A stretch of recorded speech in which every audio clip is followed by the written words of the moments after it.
एक बार मेरी मम्मी मुझे अपने साथ वेकेशन पर गोवा ले गई। मैं हॉस्टल में रहकर पढ़ाई करता था, तो मैंने अपनी मम्मी के साथ बहुत कम समय बिताया था। वेकेशन में हम एक दूसरे के बेहद करीब आ गए। फिर जो हुआ वो आगे कहानी में देखिए। हेलो दोस्तों, हमारी आज की इस कहानी में आप सभी का स्वागत है। मेरा नाम अरविंद है और मेरी उम्र अभी 24 साल है। यह कहानी मेरी और मेरी माँ की है, जो एक सच्ची कहानी है। मेरी मम्मी का नाम आंचल है और उनकी उम्र लगभग 43 साल है। वह शरीर में थोड़ी मोटी है, लेकिन देखने में बहुत ही सुंदर है। जब मैं छोटा था तब मेरे पापा नौकरी के लिए विदेश गए थे।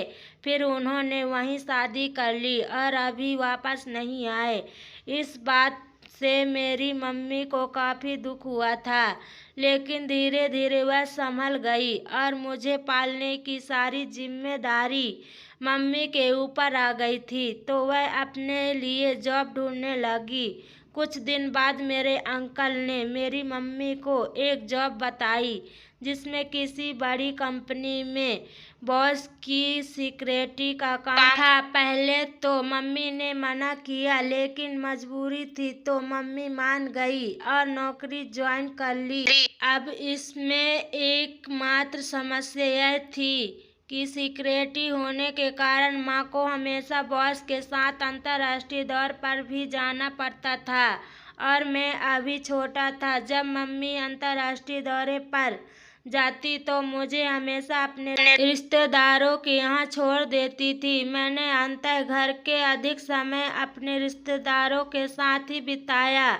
जब वह छोटी यात्रा पर जाती तब भी वह मुझे मेरी नानी के घर छोड़ दिया करती थी। कुछ दिनों बाद मुझे बोर्डिंग स्कूल के लिए भेज दिया गया और मैं वहीं हॉस्टल में रहने लगा। जब मैं कॉलेज में आया तब भी मैं डॉर्मेट्री में रहता था। उन वर्षों के दौरान मैं अपनी माँ को केवल गर्मियों की छुट्टियों में ही देखता था, वह भी तब जब हमने दुनिया के कुछ बेहतरीन स्थानों पर छुट्टियां मनाई थी।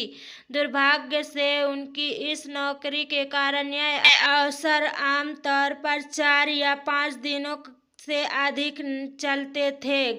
ग्रेजुएशन के बाद मैंने गर्मियों में कुछ मित्रों के साथ डेटिंग करके खुद को व्यस्त रखने की योजना बनाई, लेकिन उसी दिन माँ का फोन आया और उन्होंने कहा, अरविंद, मैंने गोवा में हमारे वेकेशन के लिए समुद्र किनारे एक लोकप्रिय रिजॉर्ट बुक कर लिया है और हमें 2 दिन बाद निकलना है। यह सुनकर मेरा मन उदास हो गया, क्योंकि मम्मी ने मुझसे बिना पूछे ही सब कुछ बुक कर लिया था।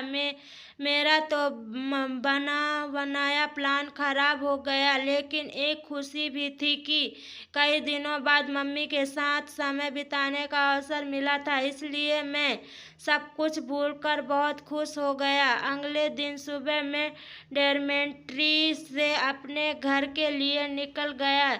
जब मैं घर पहुंचा तब मम्मी घर आ चुकी थी। घर जाते ही मम्मी ने मुझे कसकर गले लगाया और बोली, कैसे है मेरा बेटा?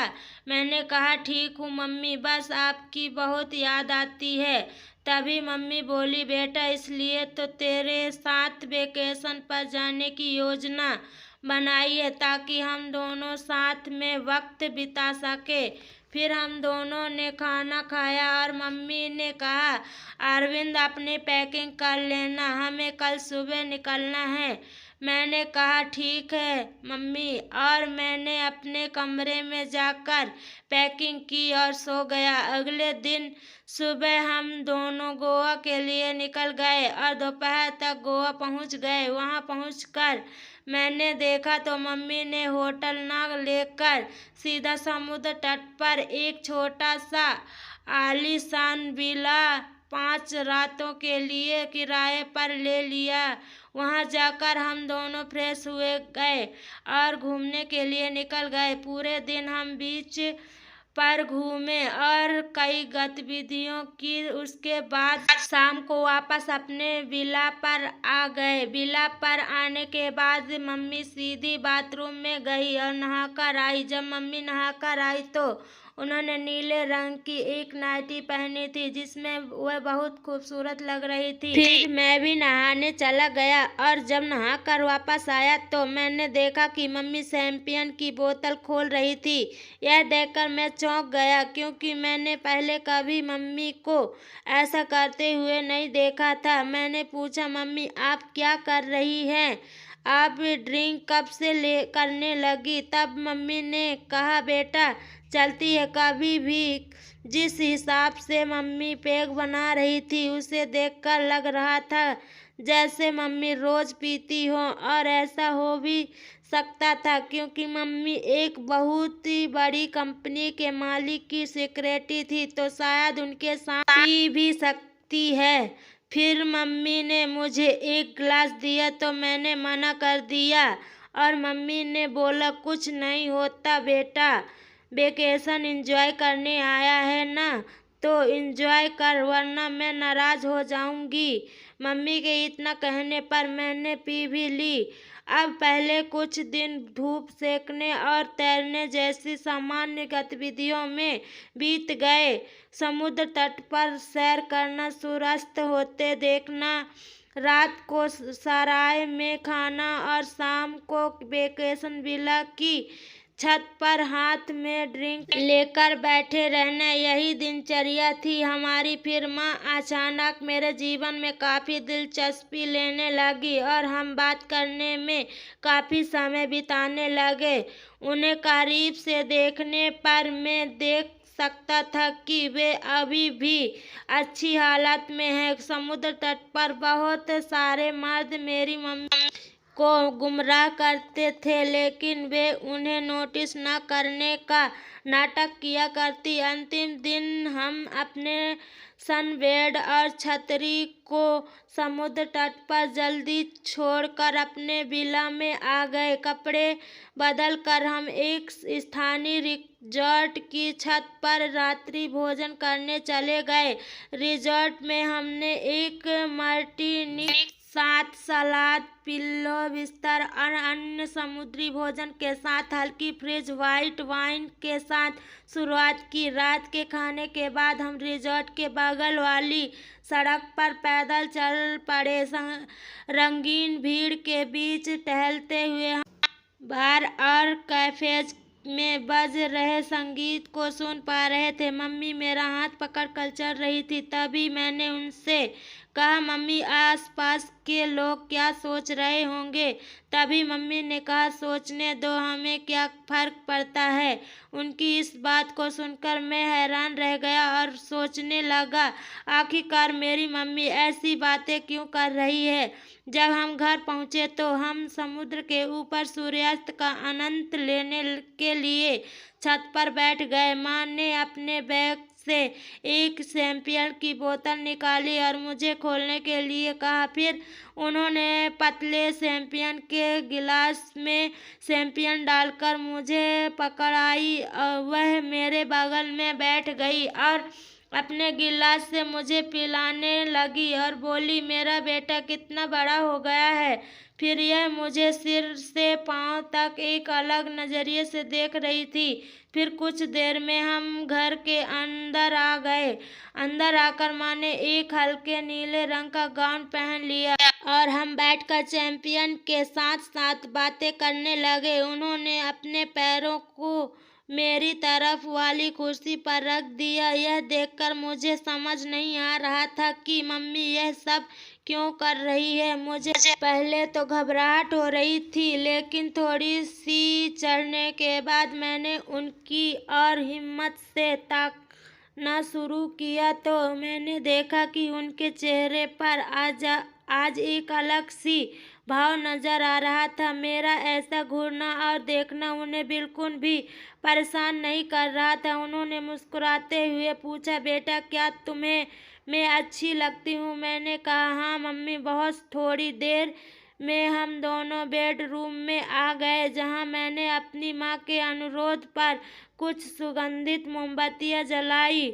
हमारे बेडरूम में धीमी आवाज में अंग्रेजी म्यूजिक बज रहा था। हमें नशा भी चढ़ गया था, क्योंकि हमने अच्छी खासी शैंपेन का सेवन किया था।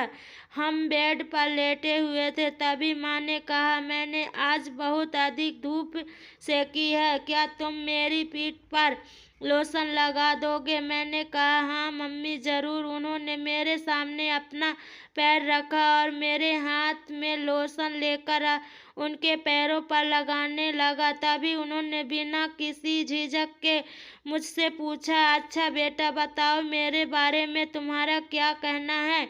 मेरे मुंह से अचानक जवाब निकला, आश्चर्यजनक। तभी मम्मी ने मेरी ओर देखा और कहा, बेटा मैंने इतने दिन तुझे खुद से दूर रखा, इस बारे में पूछ रही हूँ। तुम्हें क्या लगता है कि मैं कैसी माँ हूँ? तभी अचानक मुझे एहसास हुआ कि हमने अपने जीवन में एक साथ इतने कम समय बिताए। बचपन से अपनी माँ को याद करने की सारी भावनाएं मेरी स्मृति में फूट पड़ी।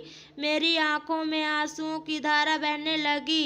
अचानक मम्मी की नज़र मुझ पर पड़ी और वह तुरंत उठकर मेरे पास आई और मुझे गले से लगा लिया। मम्मी भी अब भावुक हो गई और वह भी रोते हुए कहने लगी, मुझे माफ कर दे बेटा, मैं एक बहुत बुरी माँ हूँ। मैंने नौकरी के चक्कर में आज अपने बेटे को खुद से दूर रखा। तू चाहे तो मुझे कुछ भी सजा दे सकता है, मुझे मंजूर है। मम्मी ने कहा, मैं समझ सकती हूँ बेटा तुझ पर क्या बीती होगी, लेकिन अब मैं वादा करती हूँ आज के बाद कभी तुझे अपने से दूर नहीं करने दूंगी, चाहे मुझे अपनी नौकरी छोड़नी पड़े। यह सुनकर मैं बहुत खुश हो गया और मैंने कसकर मम्मी को गले लगा लिया। फिर हम दोनों ने एक दूसरे के आंसू पोंछे। फिर रात भर बैठकर हमने खूब सारी हंसी मजाक की। मुझे आज मानो जिंदगी की सारी खुशियाँ मिल गई थी। फिर अगले दिन हम अपने घर वापस आ गए। अब मेरी मम्मी ने अपनी नौकरी छोड़ दी और घर के पास ही अपना एक ब्यूटी पार्लर खोल लिया, जिससे हमारा घर अच्छे से चल जाता है। अब हम दोनों माँ बेटे अच्छे से अपना जीवन जी रहे हैं और अपनी ज़िंदगी में बहुत खुश हैं। तो दोस्तों, यह थी हमारी छोटी सी माँ बेटे की कहानी। आपको यह कहानी कैसी लगी कमेंट करके ज़रूर बताएं। अगर आपको यह कहानी पसंद आई हो तो इसे लाइक करें और अपने दोस्तों के साथ शेयर करें। आगे भी ऐसी ही रोमांचिक कहानियों के लिए हमारे चैनल को सब्सक्राइब करें और बेल आइकन दबाना ना भूलें, ताकि आप हमारी कोई भी कहानी मिस ना करें। धन्यवाद।